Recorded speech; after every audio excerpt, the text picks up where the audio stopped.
Magandang araw po. Narito na po ang magiging lagay ng panahon ngayong araw ng Biyernes, January 9, 2026.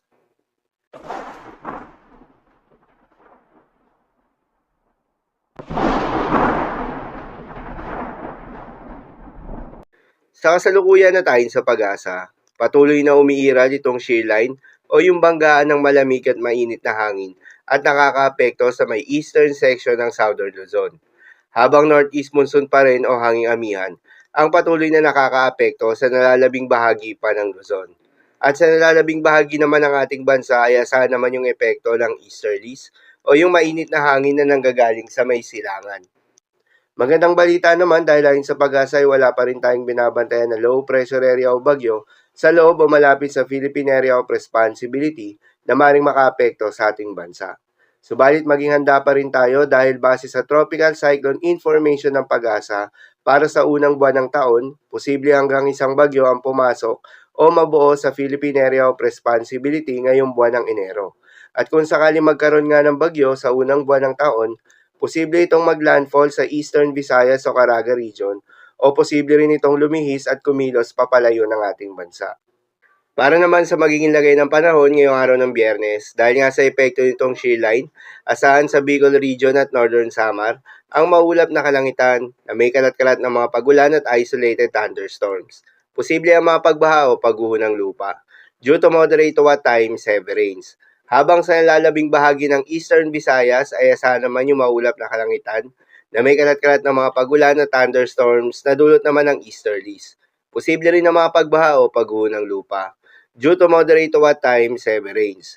Habang sa Aurora, Bulacan, Laguna, Rizal at Quezon ay asahan naman yung maulap na kalangitan na may kasama mga pag-ulan na dulot ng northeast monsoon. Posible rin na mga pagbaha o pagguho ng lupa due to moderate to at times heavy rains. Habang sa Metro Manila, Cordillera Administrative Region, Cagayan Valley at nalalabing bahagi ng Calabarzon ay asahan naman yung maulap na kalangitan na may kasamang mahihinang mga pag-ulan na dulot pa rin ng northeast monsoon. Habang sa Ilocos Region at nalalabing bahagi pa ng Central Luzon ay asahan naman yung bahagyang maulap hanggang sa maulap na kalangitan na may kalat-kalat na mga mahihinang pag-ulan na dulot pa rin ng northeast monsoon. At sa nalalabing bahagi pa nga ng ating bansa ay asahan naman yung bahagyang maulap hanggang sa maulap na kalangitan na may kalat-kalat na mga pagulan o thunderstorms na dulot ng easterlies. Posible rin ang mga pagbaha o pagguho ng lupa during severe thunderstorms. Madalas nabobo ang mga thunderstorms na ito tuwing hapon o gabi na nagtatagal ng 1 hanggang 2 oras.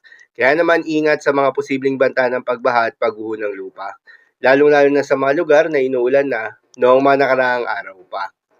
Para naman sa magiging lagay ng mga dagat baybayin ayon sa pag-asa ay may nakataas tayo ngayon na gale warning sa may Ilocos Norte. Kapag ganitong may gale warning, pinapayuhan ng ating mga kababayang mangingisda at yung may mga maliliit na sasakyang pandagat na huwag munang pumalaot sa nasabing seaboards dahil inaasahan yung maalon hanggang sa napakalon na karagatan. Habang iba yung pag-iingat sa mga maglalayag sa nalalabing seaboards ng Luzon dahil inaasahan naman yung katamtaman hanggang sa maalon na karagatan. At sa nalalabing seaboards ng ating bansa ay asahan naman yung banayad hanggang sa katamtaman ng mga pag-alon. So yun lamang po para sa lagay ng panahon ngayong araw ng Biyernes. Keep safe everyone.